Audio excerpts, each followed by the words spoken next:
Kumusta ang lahat?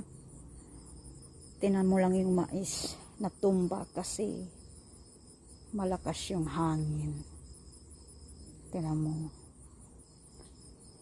Pero okay pa naman siya. Pero wala pa siyang bunga. Ayan. Ay, nagalit na ang panahon sa amin. Tinan mo yan, oh. Ang lakas-lakas. Tinan mo.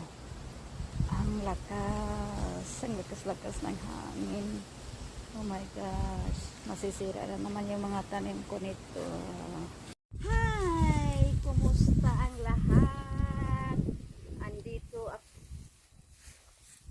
Nandito ako ngayon. Manguha ng gulay. Ngayon wala pang bunga yung mga... Ay! Gino ko! Ang daming! Apple! Wow! Wow! Wow! Sarap nito! Tinan mo! Ay! Hindi ba nga malaki?